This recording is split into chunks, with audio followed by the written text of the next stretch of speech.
thank everybody for coming this evening. I've got quite a bit of information to cover.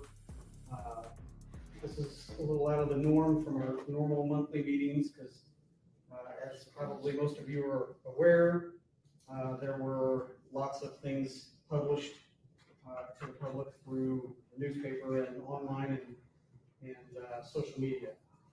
Officer Robbins is going to be passing out some information, and I didn't know how many people were going to be here, so hopefully I've got enough to go around. But we're going to go in chronological order. There was a video of the sheriff's meeting last Thursday, and I watched that video and I took notes in chronological order of that, some of the statements he made, and I'm going to try to address those in chronological order. And the handout that we've given you guys, I will address a few of those things as we get to them in this chronological order. So I'm just going to read it out loud. You guys can read along with me, but obviously it's being recorded because I want to make record that we're addressing these issues, right? So this letter is in response to the Henry County Sheriff's meeting held on July 6th, 2023. The sheriff has given misleading and inaccurate information to the public, slandering and defaming the town of Greensboro and the Greensboro Police Department. This activity needs to discontinue immediately. Also, to be clear, the Henry County Sheriff can issue a directive on how the Sheriff's Office will operate, but he does not have statutory authority over other government agencies, departments, organizations, or entities. The Sheriff has given the perception to the public and to other law enforcement agencies that the Greensboro Police Department is inadequate, untrained, insufficient, and is not able to perform their duties. I can say with the utmost certainty that this department does not meet any of those misleading perceptions. Also, after the sheriff had taken office, I had invited the sheriff numerous times to discuss the expectations and how to effectively work together. Each time, the sheriff declined by simply indicating that he is too busy. In conclusion, the town of Greensboro and the Greensboro Police Department are committed to the residents of Greensboro. We will continue to operate professionally and lawfully according to Indiana state law. We continue to work towards the goal of having a positive working relationship with all other government agencies, departments, organizations, and towns. GPD has and will continue to patrol and protect the citizens of Greensboro and to effectively assist other agencies when necessary and appropriate. Okay? So, going in chronological order. In this video, and I don't know how many of you have seen this video or read some of the information that's out there, but one of the very first things that he mentions, and it's kind of interesting. I don't know why. I thought that I had a good relationship with the sheriff. During his campaign, we invited him to attend many of our events here in Greensboro. We promoted him. We did all we could to show our respect to him and followed him throughout his campaign. In fact, I will tell you that I took time out of my birthday on November 8th and actually attended his ceremony from the election and was at that ceremony and congratulated him on his election. Not sure why he has been picking on Greensboro or what the attraction is or what his agenda is mostly towards Greensboro. I have no idea. So one of the first thing that he has been mentioning, he calls not just Greensboro, but other agencies or towns here in Henry County badge factories. Okay, so I'm going to address that badge factory term, if you will. So what he's referring to is people will come to small towns to gain the opportunity to gain a badge, law enforcement powers, and use those powers to strictly be able to work security engagements to have additional or supplemental income. So if you've ever been to any sporting events, and I'll say, for example, the Indianapolis Colts games or the Indiana Pacers games, any large events downtown Indianapolis. If you look around, 95% of the officers that you see working security at those events are out of county officers. The city of Indianapolis will not work those events. Plain and simple, they've been instructed they do not work them. So they have to cover those events by officers that are willing to work them, and so they come from out of county. Now, the concept of Greensboro being a badge factory. So to address that, Greensboro has said all along when we started this police department, and the inception was the town wanted to have 24/7 coverage of police presence, okay? So you can do the numbers. If you have 24-hour coverage in a 30-day period, that's 720 hours in 1 month. If you have a reserve who is donating 24 hours a month of their time, that requires 30 officers in order to be able to cover 720 hours in 1 month. That's the way it is. We have 22 officers right now, and we're not meeting the requirement that has been given to us of doing the 24 hours a month. We're trying to get there. We're just not doing it.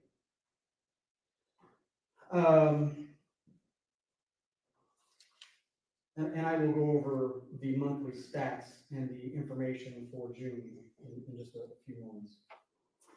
So that's my response to the whole badge factory. We have an expectation, and we are trying to meet that expectation to give 24/7 coverage. Unfortunately, we're not successful at doing that yet, but that's the reason why we have as many officers as we do, plain and simple.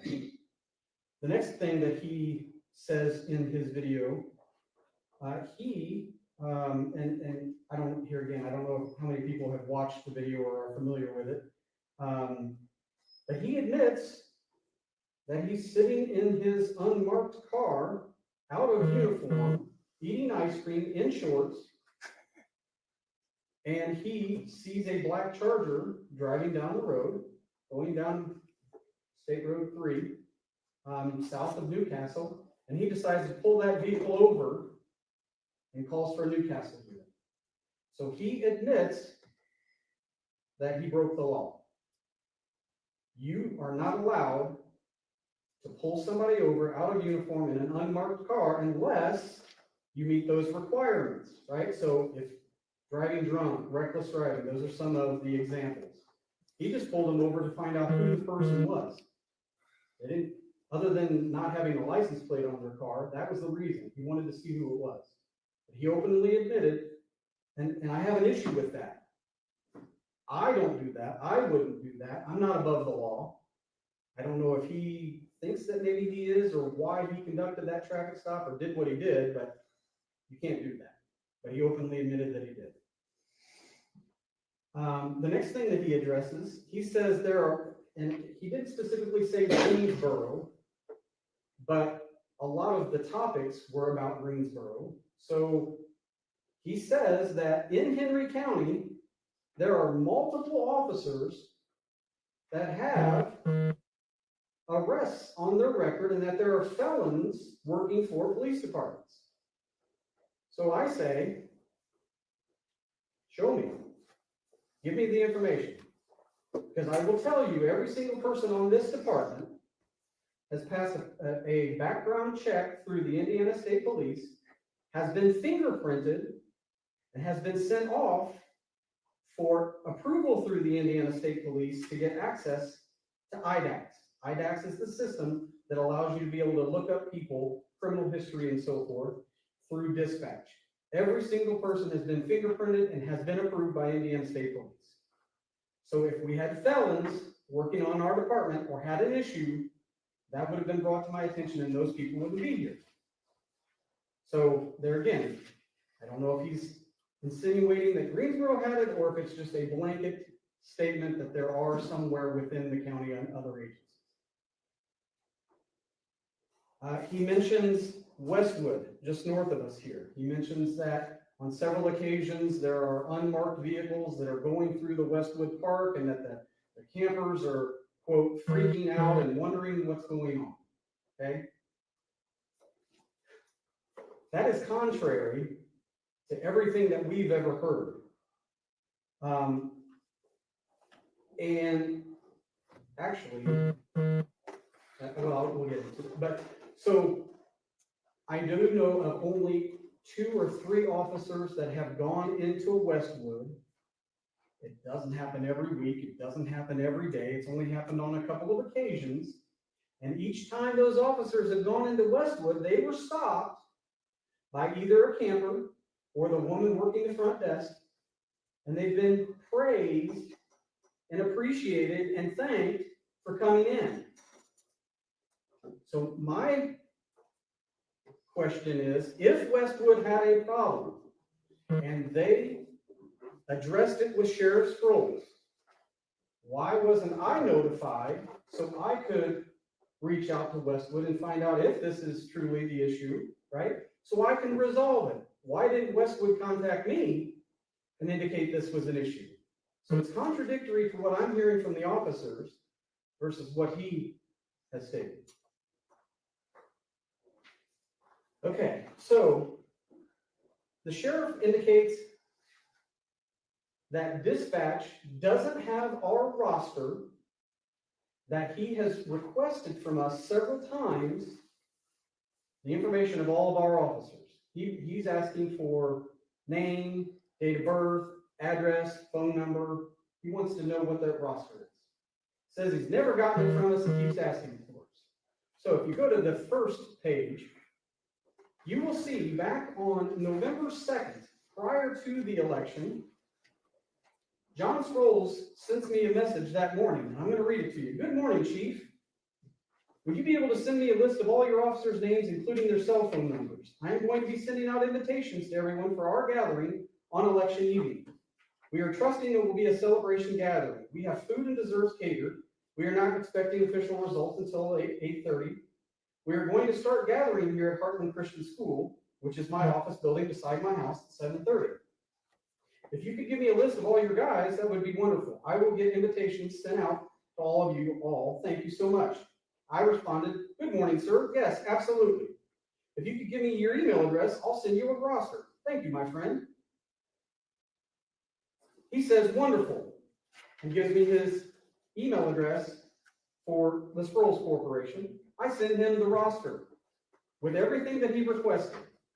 Names, address, their badge number, their cell phone number. He has the roster. He says, well, it hasn't hit my inbox yet, but I'll let you know when it does. Just double check the email spelling. Thank you so much. At 8:35 that morning, he replies to me, I got it. He got my email with the roster. I will tell you, on June 5th of this year, Brian True with the dispatch sent me an email message and asked me for an updated roster, and I sent that email to him. He received it on June 5th, and he has it. The reason why I bring this up is he's saying, well, I want your information, I want your information. Every one of our officers is in what's called the CAD, Computer-Aided Dispatch. So that's what dispatch has, and they do all of their operating from this software. Every one of our officers is in that software, has every one of our information, including our phone numbers, our badge numbers, all of that. So dispatch has that, and he was provided that back last year as well. The next incident, or the next topic, he says, well, that he responded to an incident here in Greensboro, and he found one of our officers because they couldn't reach him on the radio. They were having difficulty, that one of our officers was either on a traffic stop or was handling something, and he was responding, and he gets here, and our officer says to him, hey, you know, our radios are hit and miss, quote unquote. Our radios are hit and miss. Okay? So I've been working with Brian True at dispatch for months and months and months, trying to figure out why there is a lack of coverage through the radio system here in Greensboro. Couldn't figure it out. Depending on where you're at in Greensboro, you get coverage. South end, you didn't. What's interesting is Brian had some software for all of the radios that are used in Henry County, and it kind of fell into his lap when he took that role on and didn't know of this problem. He assumed everything worked. And I will add that Brian True has been a pleasure to work with. worked with him very closely, and we finally got the issue resolved. But what we found is in the programming, there was a glitch, and the glitch wouldn't allow the radios to communicate with certain towers among Henry County. Therefore, some of our radios were hit and miss. We didn't know this at the time. We didn't know why they weren't working. So we reached out to get help, trying to figure out where it was, why the problem was there. We finally got it resolved, and we don't have that issue anymore. Now this isn't he doesn't mention this, but I want to show, if you go to the next page, I want to show you the communication that I have with Sheriff Sproles and how I've reached out to him on numerous occasions, trying to build that relationship, that professional, positive working relationship that I spoke about before. So on this second page, I'm going to read to you. So apparently late this particular night, just a month ago, June 19th, he says, "Sorry for the late text. I was just noticing on the CAD screen, there was a summons issued for driving while suspended prior by one of your guys in Greensboro this evening. All driving while suspended prior are to be J3, that means jail, per the judge." So let me explain. Different counties do things different ways, okay? So I will use this as an example. In Marion County, because of jail overcrowding and a lot of the things that they have going on, they do things differently as far as what is the requirement for arresting somebody and taking them to jail, okay? So what he's referencing here is, oh, well, driving while suspended, you're supposed to take that person to jail, okay? Marion County and a lot of other counties, that's just a summons, right? You give them a ticket, you tell them you have to appear in court on such and such day, you got to contact the court. That it's an officer discretion issue. You don't have to take them to jail, right? So we only did what we believe to be right. So I'll go further. So my response is, okay, thanks for the info. I wasn't aware. With jail overcrowding, etc., I thought maybe that would be the correct way to handle it. I'll correct the way we handle it, right? So he's saying, here in Henry County, if you're driving while suspended, everybody goes to jail per the judge, okay? All right, so I'm saying, hey, listen, I got it. I'll correct it. I'll fix it. He says the last order that was put out was mid-January. There's not been any other orders issued regarding it. How do you guys handle filing those arrest reports with the prosecutor? I said, we've never been included or received any orders. I had never gotten anything. And then I said, on an arrest, we would deliver the information directly to the prosecutor's office. Is there another or a better way? Tell me, right? So he says, okay, I'd be certain that I would have texted you sometime mid-January about an order from the judge regarding how to handle suspended prior citations versus J3 or arrest. I said, thank you. I'll work on getting it corrected. He gives me a thumbs up. Okay.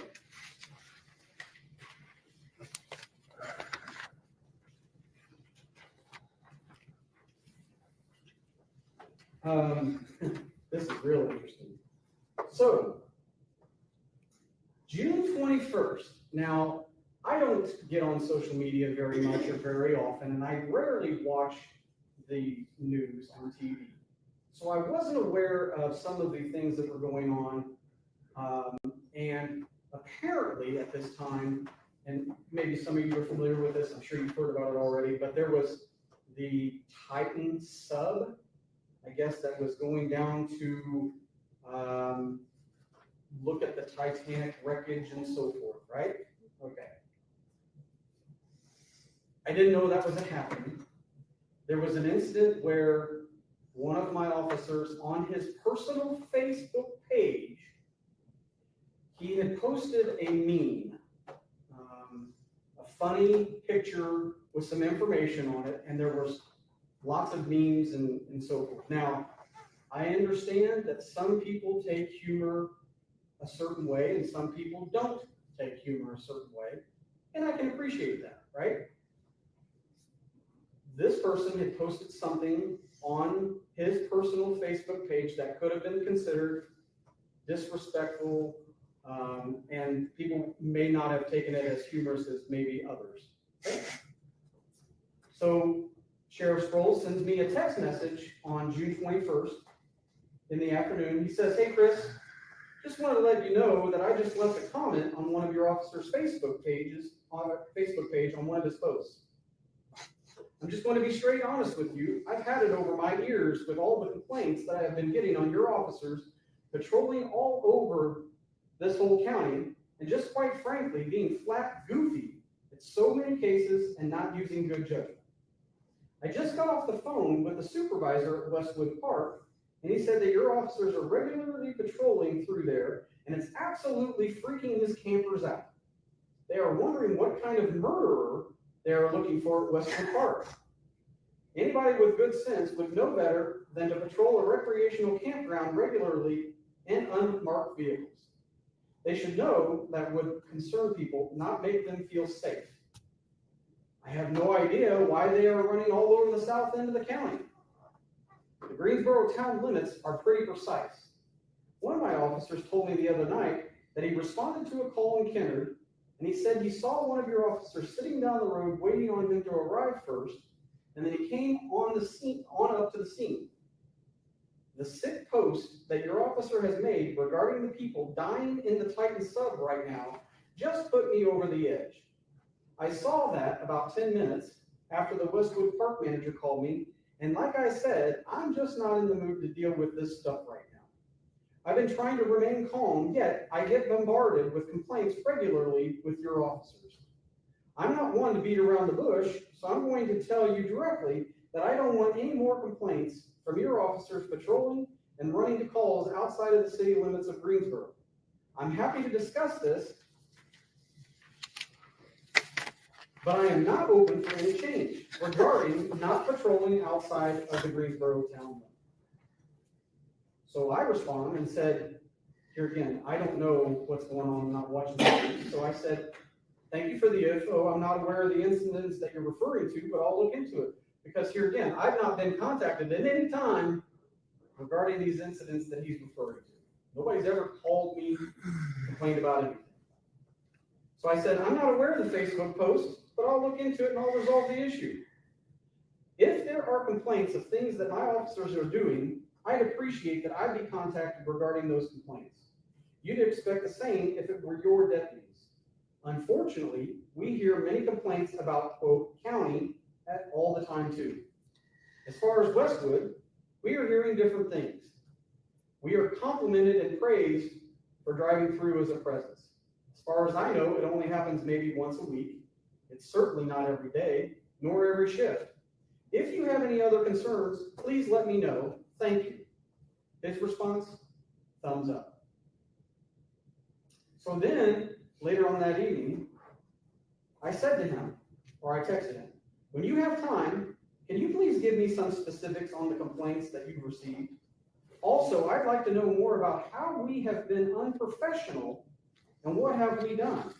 I'd like to get more clarification, as this has been the first I've heard about any complaints. Any and all complaints regarding GPD should be directed to me and for me to handle them. If there is a problem, I should know about it. Otherwise, I cannot resolve any issue. As far as Kennard, I looked more into this. Yesterday, one of my officers was dispatched to a run in Kennard regarding a utility pole. He was the only one that responded to that call, and no other deputies or officers responded. He indicated that all the deputies were busy at the moment, therefore he was dispatched there to assist. So I'll elaborate on that. So going back, he says our officer was sitting by Kennard. One of his deputies rolls by, sees our officer sitting there, and then our officer responds to that call after his deputies already responded. Not true. I pulled it up in the CAD, I looked, and I called dispatch. Absolutely not true. Our officer was sitting here because Kennard didn't have an officer on duty. Our officer was dispatched there to help out. Nobody else showed up. So I go on further and I said, I'm not sure about the other claims of us being, quote, all over the county, etc. I know that other departments may go further out. However, we pretty much stick to our area. Sometimes the officers may go to Newcastle or Knightstown for food or drinks, but it's certainly not to take runs, patrol, intervene, etc. So I said, I'm not sure where the breakdown in communication has occurred, but I'd certainly like to clear the air and resolve whatever may be there. Our number one focus is on Greensboro and will always continue to be that way. However, my goal is to have a good working relationship and to be available to assist if needed. Thank you. No response back from him. None. Zero. So the next page will show, that is the meme. That is the picture that this officer put on his personal Facebook page of this Titan sub. Okay? Some people may find it offensive and might not find it humorous. I get it, right? We all find humor in different ways. But below there, there's a screenshot of Sheriff Sproles posting on his personal Facebook page. Now, mind you, none of my officers have anything on any other personal Facebook pages relating them to Greensboro or Greensboro Police Department. It's their personal page, okay? So he says in his comment, I am not impressed, and I don't appreciate this kind of sick, so-called humor. There are 5 people either dead or mostly likely about to die in that Titan, and you all are making light of it. There is already enough concern with the level of professionalism and proficiency of the Greensboro Reserve Town Marshals, and this does nothing but confirm the level of seriousness and respect that you personally have in regard to the sanctity of human life. I am frankly appalled and disgusted. Okay? Listen, it's his personal page, right? You can post whatever you want on your personal page. If you had an issue with what one of my officers did, contact me, let me know, and let me resolve it. You don't need to go and post something on his personal page about your dislike. I get it. I understand you don't like it. Let me handle it, right? I don't think that's very professional of him either. It's not. Right. I agree with you. Well, my question is, Harry keeps saying he has no idea who your officers are, but yet he can follow their personal Facebook page? Bingo. I understand. I don't. That's the problem. I understand. So we'll go further. So in sequential order here. So there was an incident that he mentions in the video or at this meeting, that there was an incident on the western part of Indianapolis in a town called Mooresville, and that he says he gets a phone call from an officer in Mooresville that, quote, officer rolled up on a car. And it happened to be a Greensboro officer. And that officer wanted to validate who this officer was and that he was truly a Greensboro officer. So that officer calls into dispatch. I find out by speaking to the Mooresville chief that when that officer calls into our dispatch and says, hey, I need to find out, is this a true officer? Dispatch says, oh, we've gotten a directive. Anybody that calls here regarding Greensboro has to talk to the sheriff directly. They take this officer's phone number and he makes contact. This officer makes contact with Sheriff Sproles. He is just wanting to validate that it's our officer. Okay? He says, well, I can't find him in the CAD. I don't know. I can't find him anywhere in there. He's in the CAD. Dispatch has the roster once again. Sproles has the roster once again. Okay? Why he couldn't find him? I don't know. Up until the other day when we had access to the CAD, I could find anybody from this county in the CAD. He's always been there. Don't know. Okay? So he goes on and on and on about, oh, well, why is this officer in Mooresville? And he's not, it's kind of interesting. He makes a bigger issue out of it than what it is. So I will tell you, as a law enforcement officer, no matter where we are, we have a responsibility and duty to respond if needed, period. And what Sheriff Sproles doesn't tell you is that last year, prior to the election, he was in downtown Indianapolis and had to do the exact same thing. He intervened, helping out something that was going on downtown Indianapolis, and got involved because he had a duty to respond. Okay? So the incident that he's referring to in Mooresville, he didn't look into any further. Okay? So this last page of text message, I'm going to read to you. He sends me a message on June 23rd at 9:37 at night. He says, I just had an officer call me out of somewhere near Mooresville, wanting to confirm that a Daniel Robbins was a legitimate police officer. He gave me his date of birth, and I told him I couldn't find him in our Stillman. I believe we had sent out a request for all officers' full names with date of birth, phone number, and home addresses. I do not believe we have that. Is your officer's information not even in the Stillman? Been provided. We didn't find it. I don't know why, but it's been provided on several occasions. Now, so let's go into that. Officer Robbins was on his way home. He's following behind a vehicle and believes that this vehicle, whoever's driving this vehicle, may be drunk behind the wheel. It's all over the road, in the median, potentially could cause an accident. Officer Robbins calls dispatch for Mooresville and says, hey, this is my name, this is where I work, this is what I have. So on this next page, I'm going to read to you the narrative by the Mooresville police officer, and this is public record that I've printed here of the person that was involved, okay, and I've omitted some pertinent information. You don't need to know her address and all that stuff, date of birth, right, driver's license number, but this is public record, and I printed it out. And the very first part of this incident down at the bottom of the page is from that officer.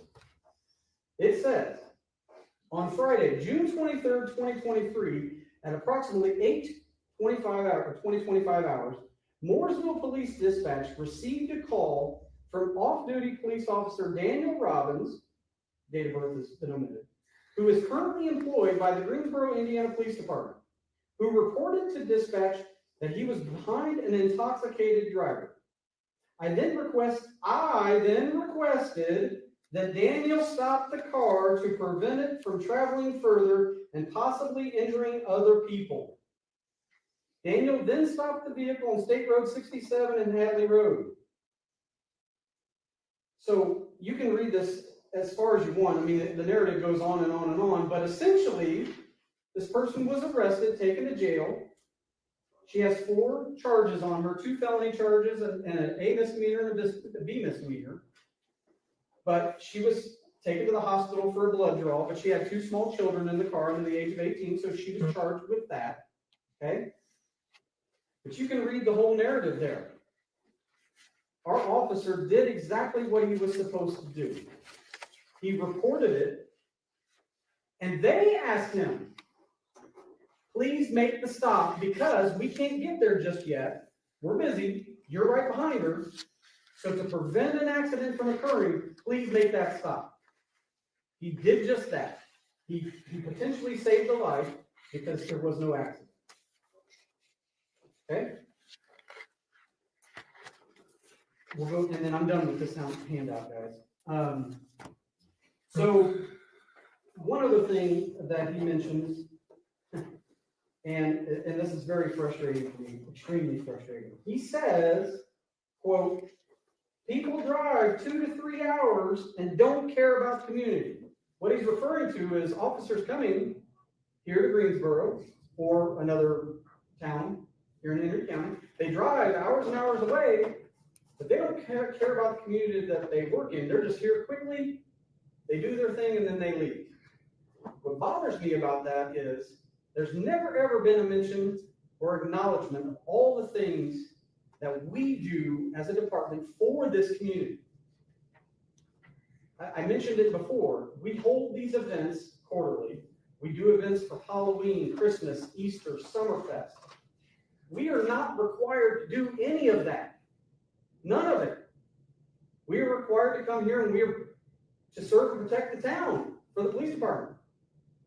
So when you say that we don't care about the community, I will flat out tell you in public, right here on record, I spent over $10,000 last year of my own money for Greensboro, whether it be for the police department or for our events. I always use this, our ice cream machine, right? So I spent, it was actually $10,231 of my own money. So don't tell me that I don't care about this community. I don't have to do those things. I do because I care. So that bothers me, okay? And if I didn't care about the community, here's another side note. I mentioned this before, the whole radio issue, right? So I reached out and I said, let's get this problem resolved. It's not maybe not only affecting Greensboro, it could be affecting other agencies, right? So I found out that Caddis had the exact same radio problem. They took their radios to go have them programmed at $80 a piece by a company in Indianapolis, and they got the exact same result. Their radios weren't working either. So once we were able to resolve that, Brian was able to take that software and say, hey, this is what you got to do. This is how you fix it. Some of the forms that the sheriff's department uses when you go and you arrest somebody, or mainly that form, I guess. I've taken some of their forms and I've converted them and made them in electronic format so that the officers can have them on their computers, have them filled out before they get to the jail. They don't have to stand there and hand fill them out, right? So that's just another example of the things that I'm willing to do and have done to make things better for the sheriff's department as well.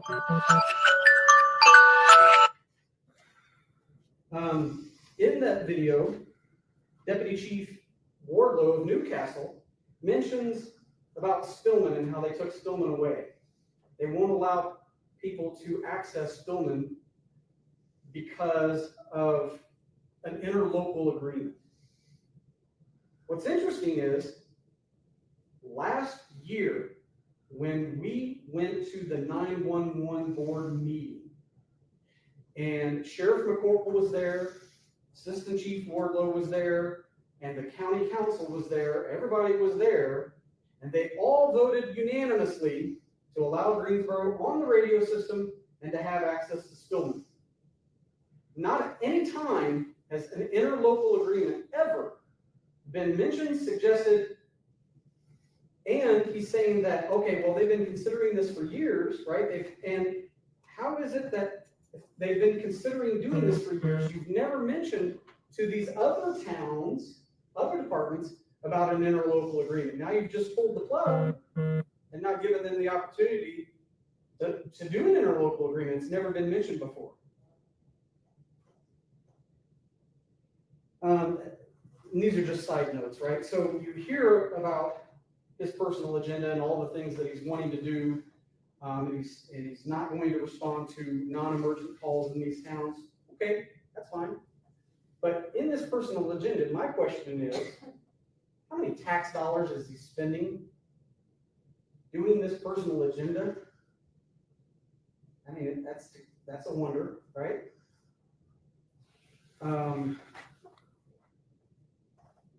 And just as a personal note, and I could be wrong and I could be way off base, but to me, from the things that I've read, the things that I've seen, the videos that I've watched, it seems to me that he's wanting to take over the county and he's running it or trying to run it as a dictatorship. He's wanting to control what the towns are doing, making recommendations and suggestions and so forth. I could be wrong. That's just the way I perceive it.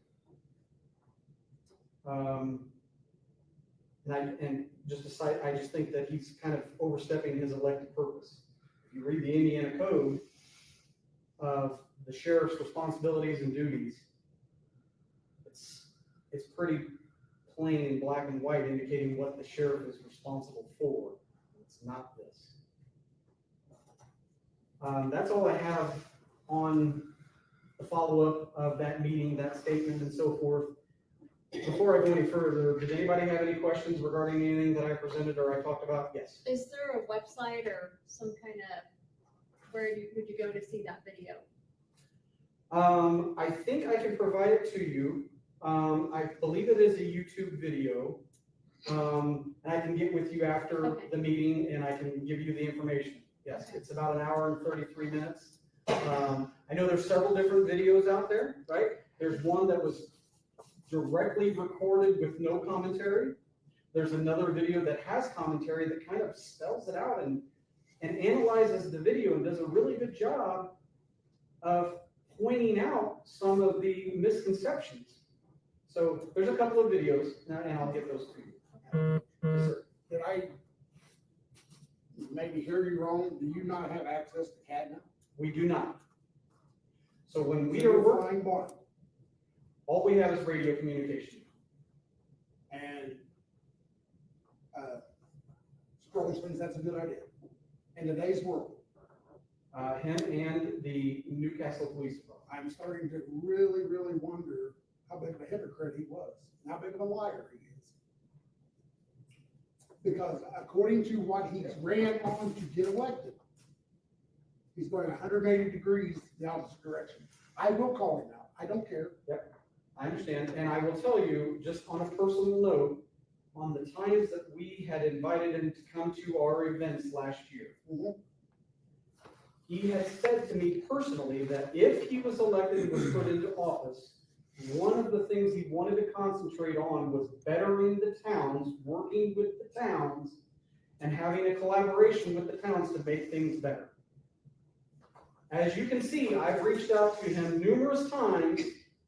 I've invited him to have a sit down. I've invited him to breakfast. I've invited him numerous times to say, let's get together. Every single time, I'm too busy, or there's something else going on, or I'll get back with you, and here we are, we're 7 months in, and nothing. Yes. I know that in previous meetings you had mentioned, talking to and communicating with other towns' police departments, and I know some other towns have definitely been speaking up and concerned about this as well. So I wondered what, if any, actions are planned to work with them moving forward, or just is there anything that Yeah, so I don't know in the immediate foreseeable future, but I will tell you that I have been in contact with other agencies here in Henry County, and I will tell you, every single one of them that I've contacted or has reached out to me has said, you continue what you're doing. They support everything that we're doing, and they know what has been spoken is not accurate or true. Here's the thing. There is nothing that we have violated, no policy we violated, no law we have broken. Period. We have done nothing wrong. Don't paint a picture that we are bad and we're not doing what we're supposed to do. It is inaccurate, it is false information. I have a problem with that. And as I've said to him numerous times, if you have an issue with a complaint, give it to me. And I think it was asked that in the video. Have you been logging these complaints? He says, no, it's not my responsibility. Well, why, if you're getting complaints, why are you not notifying those towns that you're getting the complaints and what those complaints are so we can follow up on them? It's not his responsibility. Right. Whose responsibility is it? I'm asking this because I know it will end up on the film somewhere. Sure. I want an answer. Whose responsibility is it if it is not his? Yeah. Because he's the big chief. He obviously doesn't care. He wants to be the main person. Yeah. He's the one that is responsible for getting these complaints addressed. And here's the thing, and I read this earlier. If I was receiving complaints regarding his deputies, and I thought that it was necessary for him to know, I would reach out and let him know, hey, this is what's going on. You need to be made aware of it so you can resolve the issue. If he's receiving all of these complaints that he says that he's getting regarding Greensboro, why am I not heard anything at all? Don't know. Yeah, you don't care, and it's a lie. Chief, Yes, sir. I real quick just wanted to speak up. My name is Kristopher Bilbrey. Yes, sir. I'm a political commentator. I don't live here in Henry County. I live in Delaware County, but I've been made aware of this. I've been following this from the beginning. Number one, the video that documents the sheriff's meeting was my video. I went and recorded it. For anybody that wants to watch the video, it is on youtube.com.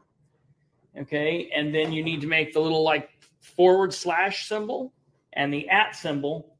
I apologize. It's the name. I have a political show. It's called The Bastards of Politics. And so if you go to either YouTube and look up The Bastards of Politics, or you go to youtube.com/@thebastardsofpolitics, the first video that shows the meeting is under, the title is something like Henry County, Indiana, rookie sheriff, John Sproles, meeting, something like that, holds a meeting or something. The second video that the chief was speaking of is the video breakdown, where I actually became aware of this issue before the meeting. I'm also a former law enforcement officer, so I have I have experience on both sides of this thing. But I had been aware of this for a while, and so I had the emails that the chief or that the sheriff had sent out to all of the town boards, asking for the rosters, and I had the email that the sheriff had sent out asking for, or saying that the directive was they were no longer going to take calls for service inside the small towns, and yada yada yada. So I break that down in that commentary video, and I believe that video is on the same YouTube channel. I think it's called Battle of the Badges or something like that. So if you want to check that out, you can see that there. The video, whether you watch my commentary or not, you definitely must watch the video of the meeting. It's very telling. And there were some points that others made in there, but I was the one that asked the question to Sheriff Sproles, if he had been logging these complaints. When a complaint comes in law enforcement against an officer or against a department, you log these things, especially if he is the chief law enforcement officer of the county. I know that's generally the prosecutor, but the top cop of the county, and these complaints are coming in on all of these 7 or 8 small town departments. You would think, specifically if this is a ongoing and growing problem, that he would be logging these complaints. Well, I'm getting 4 more from Caddis. I'm getting 2 complaints from Kennard. I think there are 3 felons on this department or whatever. You would easily log those up and have those. And I asked him specifically because I followed that up with a records request to the sheriff's department. If there are phone calls coming in and there are emails coming in, I'll just blatantly say it, he better have those on file, because if he doesn't, he's now destroyed public document. So I have asked for a records request, and when they complete that request, I will provide you with anything that I get from there for this department or anything else. The last thing that I want to say on this is, this morning I found out that the interlocal agreements that the other departments have entered into, not the sheriff's department. So Newcastle bought Spillman in 1989, and they pay upwards of $300,000 a year for this service for a while. The sheriff's department pays in. The PSAP tax was going towards this, the 911, the county. As citizens of Greensboro, you're also citizens of Henry County. So you're already paying for Spillman. Everyone sitting in this room that lives here, that's paying taxes, you're paying for Spillman. So they just took a service away from you that you as citizens are paying for. And I'll back onto that. So let me tell you, at the beginning of this year, when we had our first 911 board meeting, Butch Baker, the director of EMA, indicated that they were going to be applying for a PSAP tax. It is to be voted on this month, July 27th. They are expecting and anticipating that that is going to pass. That tax, I don't know what the percentage is. I think it's less than 1%, but that tax is going to affect every person in Henry County. That tax is to pay for the maintenance and upkeeping of that Spillman software. The reason for that is that eliminates the cost that Newcastle, Knightstown, Middletown, Sheriff's Department, those 4 agencies that are currently participating, paying that, it eliminates that so they don't have to pay that any longer, because it'll be in that tax that every resident here will pay. In that meeting, I was asked by Butch Baker, is Greensboro willing to participate in paying a portion of this fee for Spillman maintenance? I said, absolutely. However, you have to hold everyone accountable, not just Greensboro.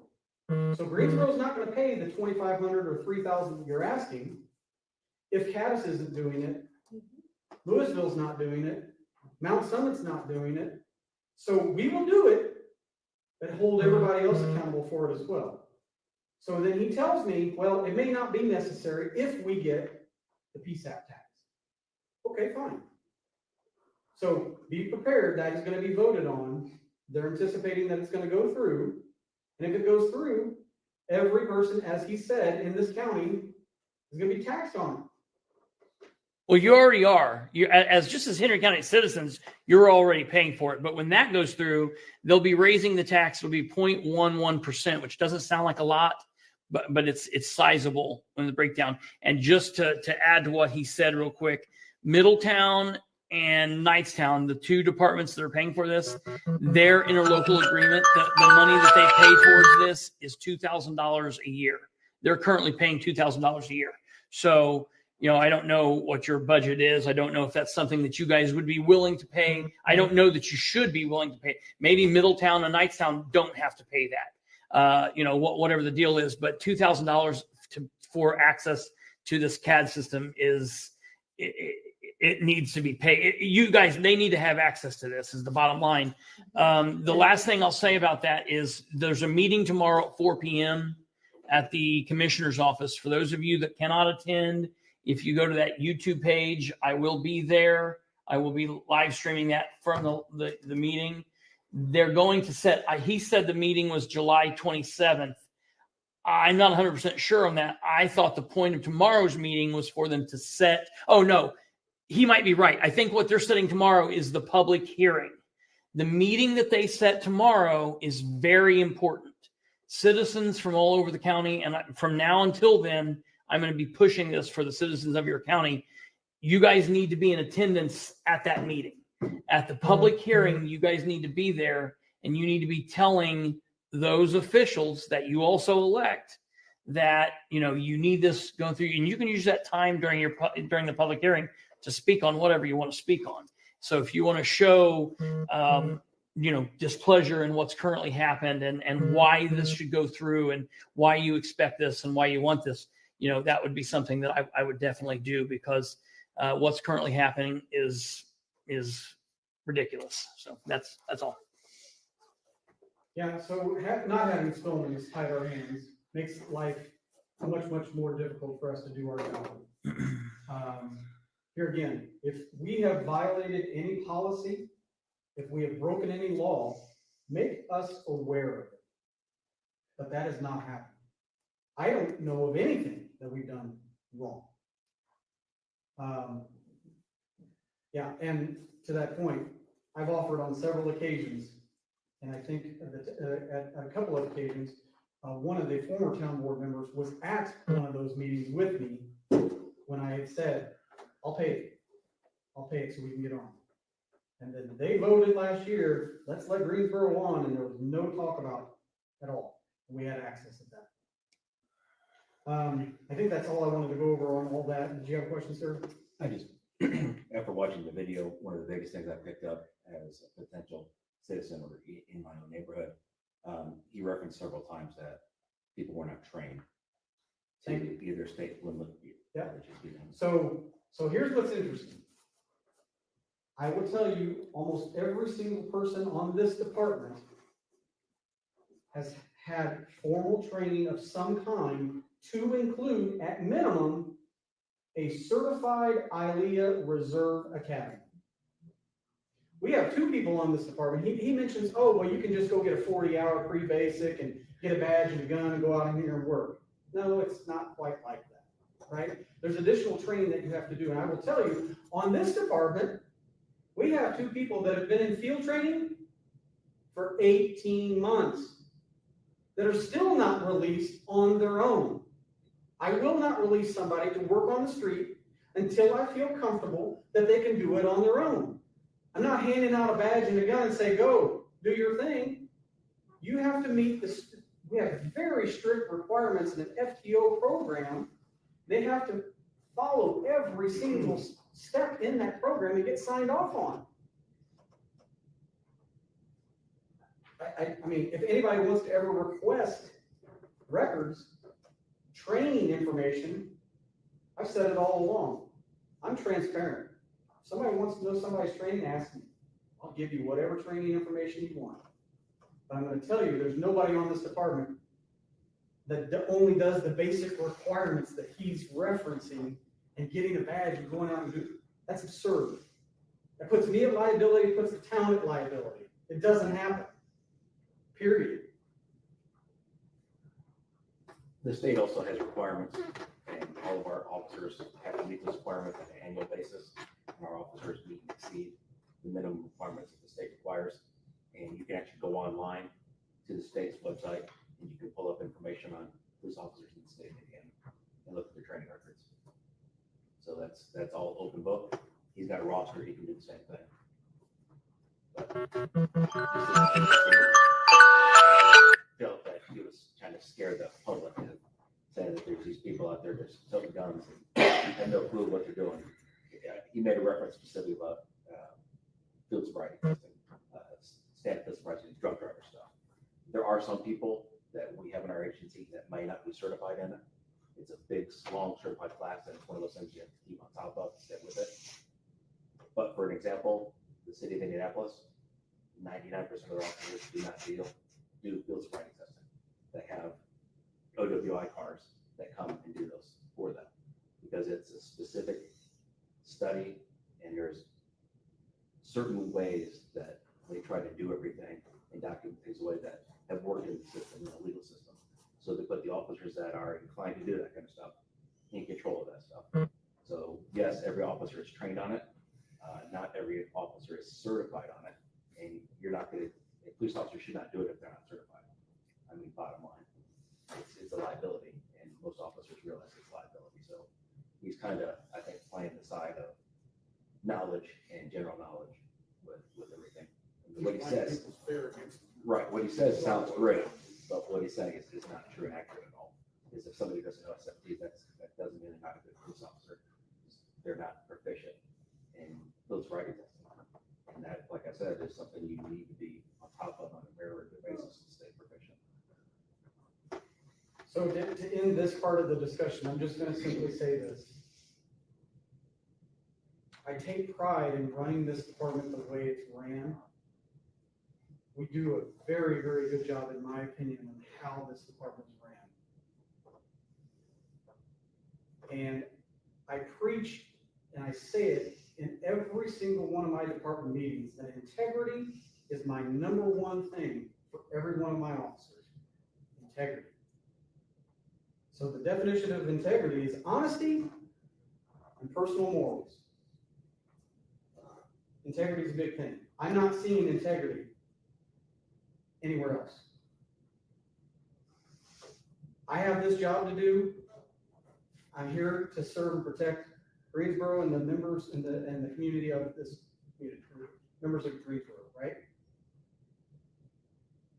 I'm not here to be liked.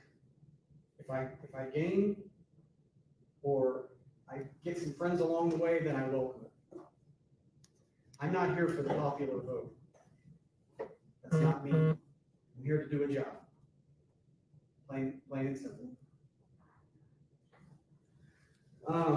Before you move on, Yes, sir. I want to speak on this. Yes, sir. So as the town council president, I can tell every one of you, I have received 0 complaints about these guys. The fact that the sheriff makes statements that he has received them, not only should Chris receive these complaints, the town board should as well. Having said that, when Chris texted me and he and I had a phone conversation about these complaints a few weeks back. So after sitting and thinking about it that night, the next day, John Sproles and I exchanged phone numbers in this very building at one of our events. I need to reach out to John. So I sent him a message. John, would you have time to speak with me by phone or in person in regards to GPD? It's obvious you have concerns and I want to be as helpful as possible. I want to keep a good working relationship with the sheriff's department and the town, and I don't believe I'm aware of everything that I need to be. This is still new to me as being in the political world, and I don't want to be blindsided. He said, hey, no problem, don't sweat it, I'll get with you. Yes, there are some things to discuss. I am not upset in any manner whatsoever with you or the townspeople, but there are some serious issues that regarding some of the officers and some of the things that they are doing. I'm fielding a lot of complaints about it. I have relayed that information to Chief Pickens, but I'm not sure if he relays that information to you guys or not. We will connect. Like I said, don't sweat it. No worries. No one is upset with you at all. Have a great day. We'll be in touch soon. I said, thank you. He said, 10-4, all good. We will hook up. That was on June 19th. So as the town council president and other board members, we should have been made aware of this meeting. I had zero knowledge of this meeting that happened last Thursday. Found out through Facebook, seen all the chatter after the meeting. About 2 hours after the meeting ended, I was contacted by a sheriff's deputy that I went to high school with his brother that said to me, John Sproles would like to give you a call. He needs your phone number. I sent this deputy a message and said, he has my phone number. He and I had a conversation 2 weeks ago regarding this very matter. And I sent him screenshots of it. And I don't understand the lack of communication.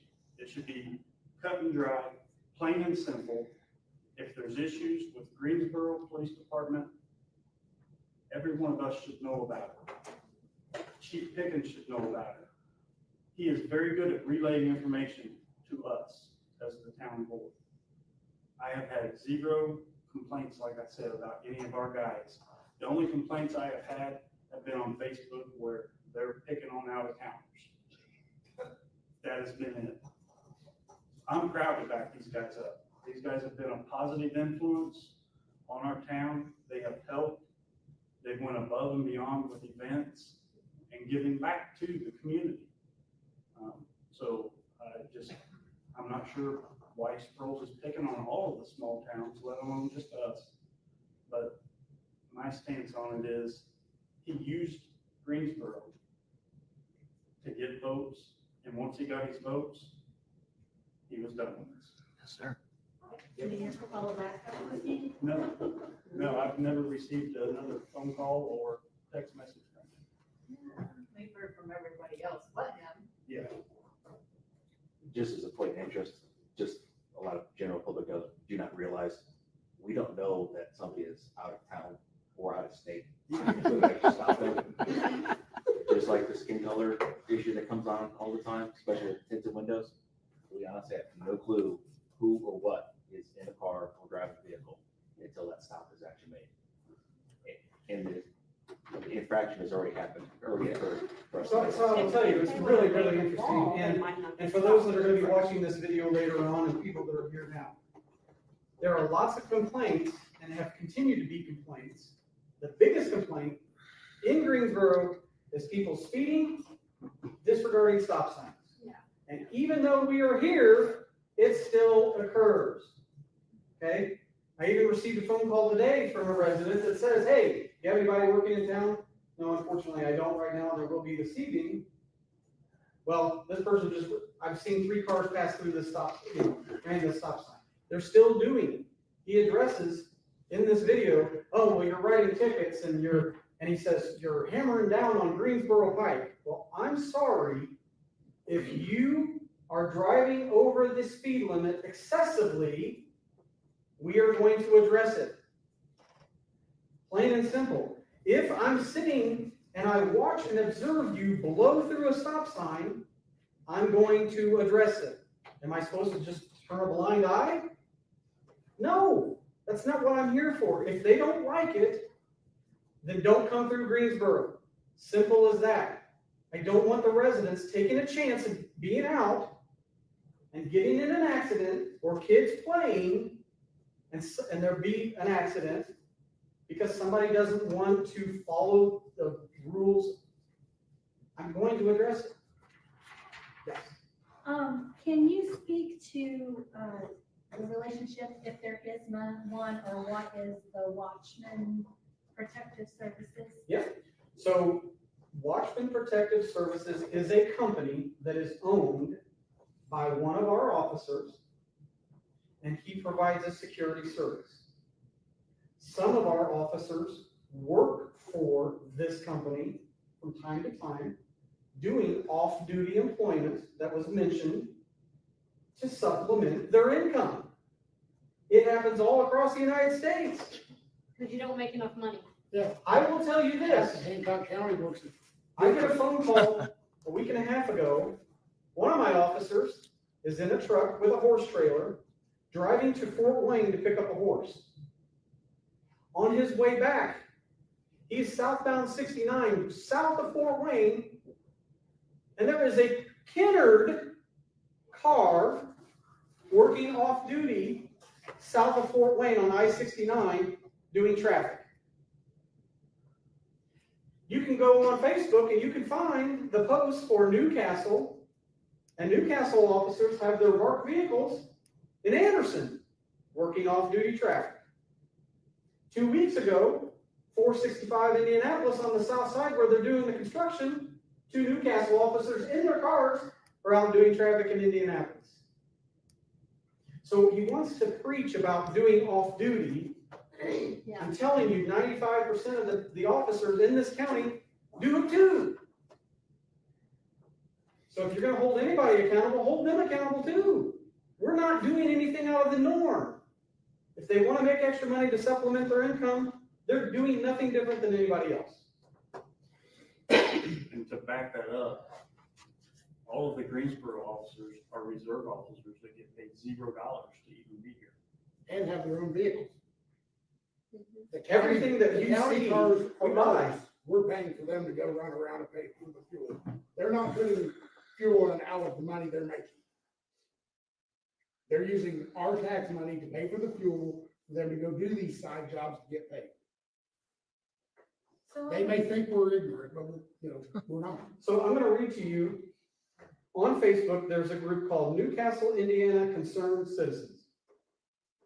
And there is a post on there that says, Newcastle police clear over by Anderson, watching traffic in a construction zone. And there is a picture of the Newcastle car that they took with the lights on in Anderson. So let me ask, because it seems like a lot, and this is just my own stupidity, I deal on the other side of the world, not this side.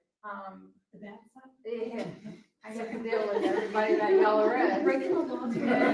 No, like, is the main focus because the cars are unmarked? Is that their main issue? Is that we're unmarked?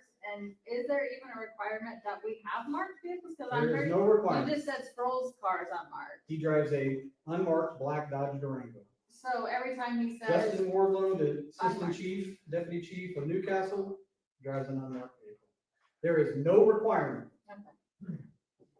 that says you have to have a marked vehicle. There are some people that are trying to get it passed statewide. That I have heard and seen things on Facebook and stuff where they said it's the same as entrapment. Where you have an unmarked police car, it's a fine line. I see the point. I can see that, really do. absolutely, absolutely. There is concern, right? But here's the thing. If you're doing what you were supposed to be doing, and you do it by the law, you shouldn't be punished for what someone else is doing. Right. We do not do that. We do not stop cars out of uniform. That's against the law. Yeah. He mentioned it in the video. He did it. Was it one of our officers that he pulled in? No. Okay. In the video, he says it was a former Caddis officer who had just purchased that car from Detroit, Michigan, was driving around, didn't have a plate on it yet. And so he was concerned that here's this car driving down the road with no plate, so he decided to pull it over to investigate in an unmarked car out of uniform. Against law. In the meeting last Thursday or Tuesday, I guess it was, I don't know what it was, but in the meeting, he says that he's talked to state legislatures and they're fighting to get the unmarked cars that to be no more. That's not ever going to happen. There have been state representatives and state senators for the last 25 years, really connected folks down in Indianapolis around the donut counties that have been pushing for this, and they have never been able to get this through. That is just something that is never going to happen. So he can, I don't know if he's talking to freshman Corey Criswell or who he's talking to, but they can push that for as long as they want. That is not ever going anywhere. Yeah, I know Mike Carter. Yeah. Well, I was discussing it with him and he was like, no, we have a reason there's unmarked cars. Right. It's for our safety and for surveillance and things like that. He said, you can't go sit and do surveillance in a marked car. He said, because the bad guys know you're there. Pretty simple. Anybody have any other questions? Yes. Michael, thank you for saying what you said, because I totally agree with that. And I can tell you, we've been in this town for 20 years, and we have seen people drive by school buses, letting kids off at every bit of 60, 70 mile an hour and not even blinking that they're driving by there. They don't care. Since the police have been in town, we don't see that. People know, oh, there might be a police officer sitting down here. Now I'm going to slow down, I'm going to stop. So I appreciate you guys being here. Even though they have a problem with it, I greatly appreciate it. I think your officers are professional, do a great job. Listen, we're human, we're fallible like anybody else, right? And if there's something that happens or occurs, I have to be made aware of it in order to fix or correct the issue. The only complaint I've ever received was that with our neighbors, she's upset that y'all don't wave at her when she waves. That's the only complaint I've ever heard. So y'all wave at the neighbors. Yeah. It's not me, neighbor. No, it's not that one. Okay. So she said, I waved 2 or 3 times and they never waved back. And I was like, Well, maybe it's the dark window. Well, We're friendly here. yeah, I haven't said this before, but I am gonna publicly say, I appreciate what you just said, Michael, and I appreciate the continued support that I get from the town board in recognizing what we're trying to do and what we're trying to accomplish. Things could be a lot worse. It could be ran differently, and that's not how we do it. I look towards my peers for advice and support to help me run this department. I can't run it by myself, so I'm open for constructive criticism, and that's why I come to every one of these meetings to hear what the residents say, so that way I can make change or do whatever is necessary to make it right. On the back of my door, on that office door, what does it say, guys? Do it right. Exactly. Do it right. That's exactly the same sign they have at the Indiana Law Enforcement Academy as you leave the auditorium. Do it right. I expect every one of my officers to do it right. We're held to a higher standard. Do it right. Any other questions? Yes. Sorry, I just want to make a comment that my neighbor, another neighbor, not me. there was a medical call at her house, and an officer showed up, and she was very pleased that the officer showed enough interest to, come to her house and assist the fire department on her medical issue. I will tell you, there was an incident not too long ago that there was a medical run that was just south of town. One of our officers went to that medical run. He was thanked for showing up because it was in the middle of the day. Most of the volunteer fire department, they're working their full-time jobs. One person showed up on that ambulance. He shows up and they need to lift this person on a stretcher into the back of the ambulance. This one person can't do it. All our officers showed up and he was thanked several times. Hey, thank you for showing up, helping get this patient into the ambulance. Sheriff Sproles says, I don't want you guys doing anything outside of your town limits. Again, he doesn't have the statutory authority to give that directive. These three people here, the town board, have that authority to say what we can and cannot do. If they want me to stay in the town limits and not do anything outside, they can make it known and say, don't go outside of Greensboro. If I want to sit out here on South Greensboro Pike, we want to run traffic, people that are flying into Greensboro, we should be able to do that, right? Speed limit's 45. People aren't doing 45. But just south, that's not our town limits, right? But I feel as if we wanted to sit out there, if we want to go outside up here on Greensboro Pike, we have a gentleman up here that has approached one of our officers and says, I want you to sit in my driveway and I want you to run radar as they're coming down Greensboro Pike. That's been brought up. Sheriff says, I've heard these guys are complaining. You guys are sitting in their driveway. No, we were asked to do it. So the perception that has been given off, as I read before, it's perception. The information that is getting back to him, and he's fabricating the story and not getting all the true information. The perception is that he's giving off to other law enforcement agencies or the public is that we don't know what we're doing. We're out here playing bandits. And that reflects negatively on us. Everything that he has said was negative about us, and it's not accurate or true. Makes it sound like he doesn't care about the residents in this county, doesn't it? Exactly. When he says the stuff that he says. I think there were some other questions. Yes, ma'am. I was just gonna say, I'm happy you guys are in town too, and they have slowed down some down by my house. I live down by the old school. School Street. They know when you're in town and when Sure. you're not, because they fly through there. So I'm going to tell you about an incident that happened just the other day. I have an officer that was sitting on School Street, and he has what's called steady burn. So on your lights, you can set it to where they're just lit. They're not rotating, they're not flashing, just steady burn. They're just lit. He's sitting at the stop sign, letting these people, hey, I'm here. I'm the police. Cars were blowing the stop sign right in front of him. They do it all day. So I'm just telling you, whether we're here or we're not, it's occurring all the time. Yes, ma'am.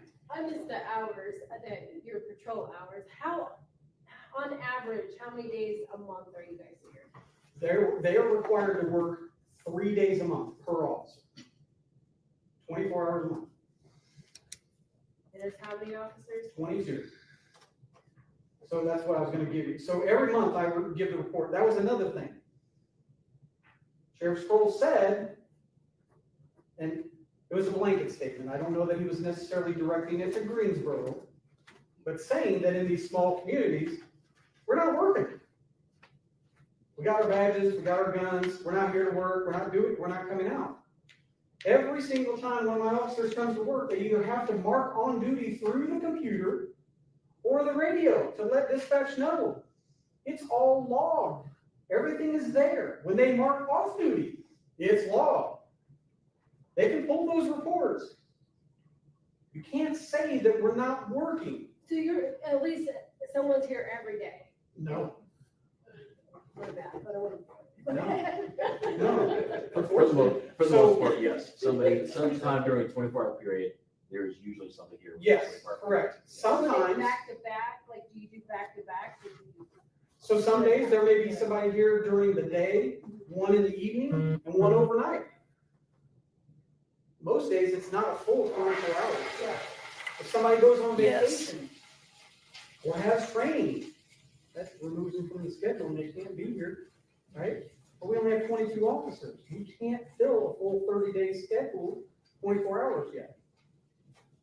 So we're getting kickback. We have so many officers, but there's a reason for it. This is the request that we provide the 24-hour service. Prior to us, I wasn't here, but all I can tell you is all the numerous complaints that I heard about the sheriff's department doesn't respond to Greensboro, or how long it takes for them to get to Greensboro. Things sit. I don't know that that's occurred now that we're here. If we have an issue, we'll try to address it right away. If somebody's off, they can simply call and say, hey, if it's an emergent issue, call 911. If we're not here, and they know if we're here or not, we're logged in through dispatch, we're not here, they're gonna send a deputy, for sure. But if we're here, they're gonna send one of us. It's the way it's supposed to work. You said that your officers are required to work 3 shifts a month, 24 hours.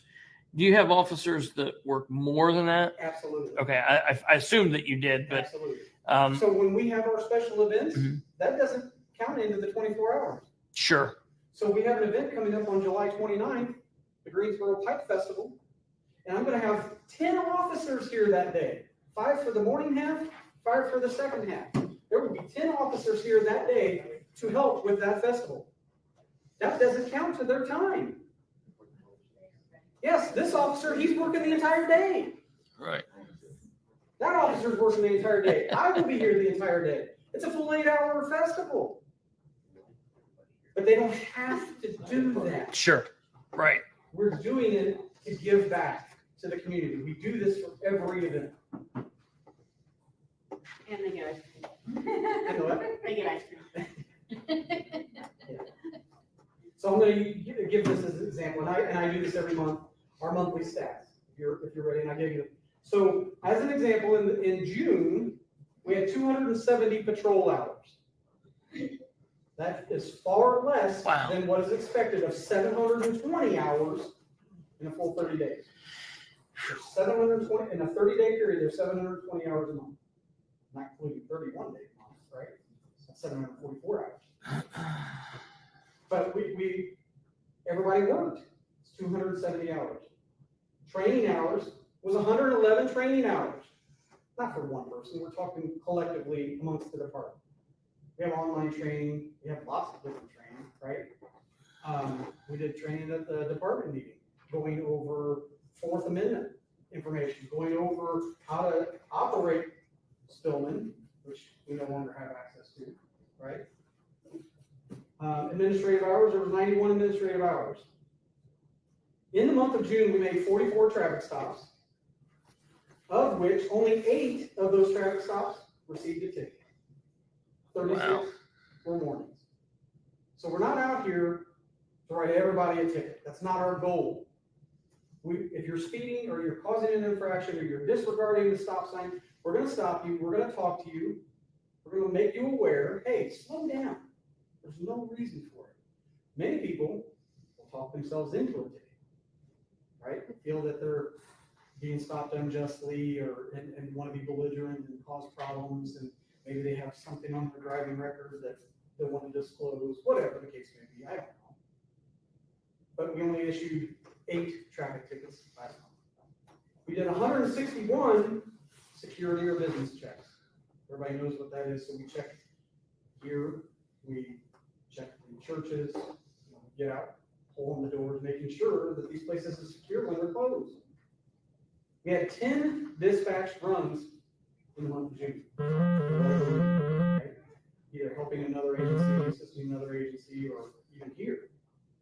We had 1 arrest. And 1 vehicle total. Was that arrest, did you actually have to take them to the jail like it was discussed? No. That was the driving while suspended.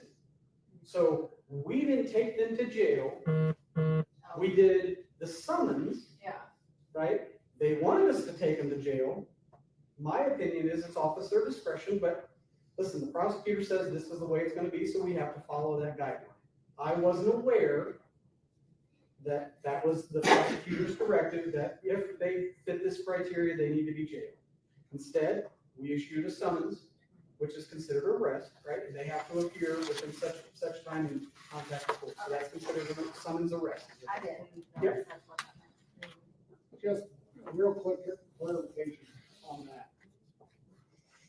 Is that a prosecutor thing, should be reaching out to you to give you the guidelines of what they're doing? Or is that you're not reaching out to them to find out? If the prosecutor has changes, and a lot of prosecutors, correct me if I'm wrong, Sarge, there are prosecutor updates several times throughout the year. The prosecutor has to give that information to those agencies, letting them know this has been updated, whether it be through an email, some kind of, or some form of communication, but it is the prosecutor's responsibility to update us what the expectation is. Now, if this was something that they decided 20 years ago they were going to do, and as our department formed, is it their responsibility to make sure our department knows? Yeah. I mean, I would think since they're the head of the county, it's their job to make sure that we are informed of all of the decisions, Prosecutor is the regulations of the county. The prosecutor is the highest law enforcement officer of this county. Okay. It's his responsibility to inform and make sure that we comply and what the expectations are. And you've had conversations with the prosecutor? Nope. Never? I reached out to him and said, hey, would you like to meet for lunch? Okay. And he said, I'm busy. I want to clarify something I saw in that video. So somebody asked the question to him, if a call were to come in through dispatch, there's someone there that determines, is this an emergent or non-emergent call? So shouldn't he be instructing that person on how to do their job and to route those calls versus saying, you should have done that or you shouldn't have done that? Why is he telling you that you're doing it wrong when they should be the one deciding this? Who? You're talking about dispatch?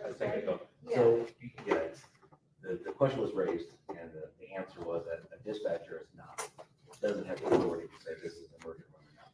So a supervisor at the sheriff's office is determining whether it's a emergency run or a non-emergency run. So am I understanding correctly that he said they're not gonna come here for non-emergent calls because we have a police department? Correct. Unless we don't respond. Unless we don't respond. Yes. Meaning not respond if, for example, if we are working and they check on us, I'm going to use the example of a traffic stop, and we are not responding on the radio in a timely manner, they're checking on us, then they will come here emergent to check on the officer because they haven't responded. If it's as simple as they used in the video, if it's a simple call regarding a stolen lawnmower, right? That's a non-emergent call. The sheriff's department will not come here to take that report for that non-emergent call. That would come back onto us as the local law enforcement. That goes for every town here. So did he reach out to you with these issues, or are they still coming out and dealing with it and then saying you're not? Are they telling you that this is happening? His statement is it is his not responsibility to know all the town marshals and give out the phone number. He is going to instruct the caller to get with their local town marshal and handle it that way. Correct. So you have to waste your time calling Henry County Dispatch to tell them you have an issue, for them to turn around and give you another phone number for you to call. No, they're not even going to give you the number. They're not going to give you the number. They're going to say, you're going to have to call the town board or call the town, click. I mean, it might not hang up on you, but Well, that's just a waste. Why call them? Why does he even go to them? that's what I was going That's a waste of my time.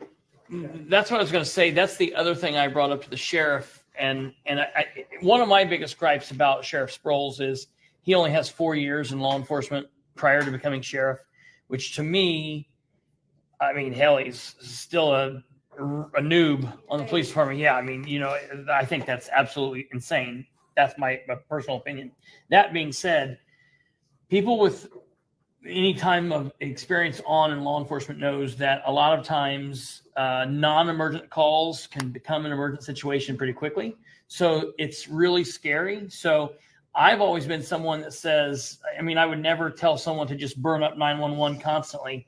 But if something is going sideways, but you don't really know what it is, and it could be not emergent or non-emergent, I just call 911 and let them deal with it later.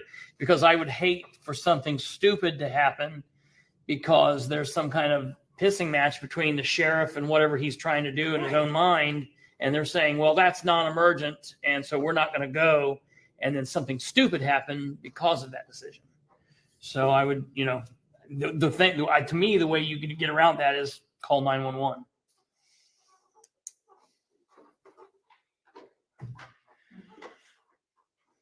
I have a question. Has anyone else had any problems with things like breaking in? My neighbor has had his shed broken into twice. I've had a few things come on missing at my place out back at the barn because there's no, you know, it's pretty easy access. I've not heard to of go back it. through that way. Anything? No, I haven't heard anything either. Well, my neighbor lives in Indianapolis and they come here just to mow their yard and Sure. stay at night or what, right beside your garage. But her shed's been broken into twice. No, I've not had any issues with the garage. So let me publicly give out this phone number. If anybody needs to call, they can call this number and it will ring to me. If I don't pick up, leave a voicemail. I will get back with you. The phone number for our police department is Hold please. Well, while we're holding pattern, if a lot of residents don't like to give up personal information, and I completely understand that. But if we have a lot of residents that come out for the weekends and they're gone during the week, if we know their addresses and have a contact name and a phone number, we'll look at those places. Yeah. But let's be honest, Well, you Greensboro's can not that actually- big. You can actually go onto our police website. Yep. And you can fill out the form that says, hey, I want you to do a check on my house. I'm gonna be on vacation. I saw that today. We have a vacation check form. Fill it out, hit submit. It comes right to me. So I can send that out to the officers and say, hey, they're gonna be gone. And Go by that house. Let's double check on that There's house. a trailer being remodeled just outside of town, Mhm. outside of the district, but we've been asked because it's been broken into several times and is rehabbing it. So I usually do a day shift, so when I come in first thing in the morning, one of the first things I do is hit that trailer to see if somebody messed with it during the night. It's not a big deal, like I said, I've got 8 hours to burn and do stuff with. No problem. There's not that many streets. Right. No problem checking on things. When we went to Virginia, I let Chief know, hey, we're going to Virginia. The only person that's allowed in my house is my neighbor when she's letting our dog out. And he said, got it, we'll drive by. Yeah, don't let the dog out because the dogs sometimes can bite. Yeah, sorry. Get the officer. To the dog's credit, he opened the door. He did his job. He He did. did a very good job. He did a good job. So everybody's ready for the phone number? To reach the Greensboro Police Department, it is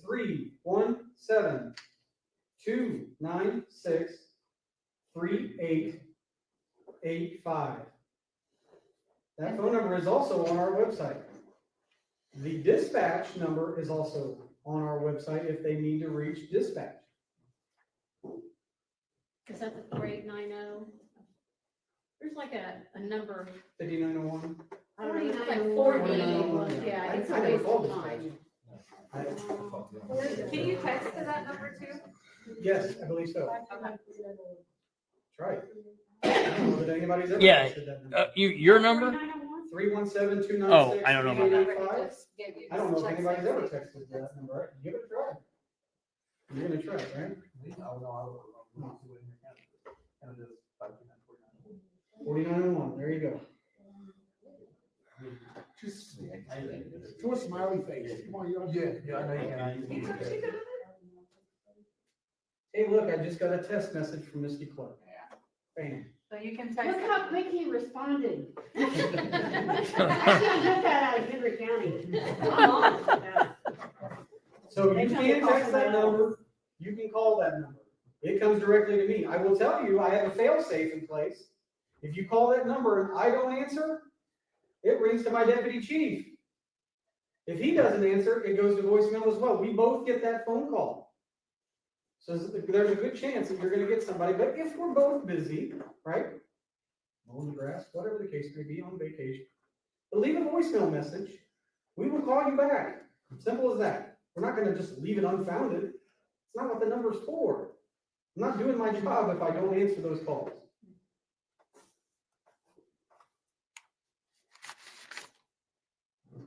Is it? Yeah, it is. Anybody else have any additional questions?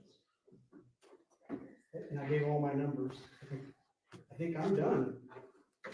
Well, once again, thank you to the town board for your support and all that good stuff. And I'm still looking forward to continuing to work here and do what we've been doing in the past. Any town people have any additional questions, concerns, comments? Meeting adjourned.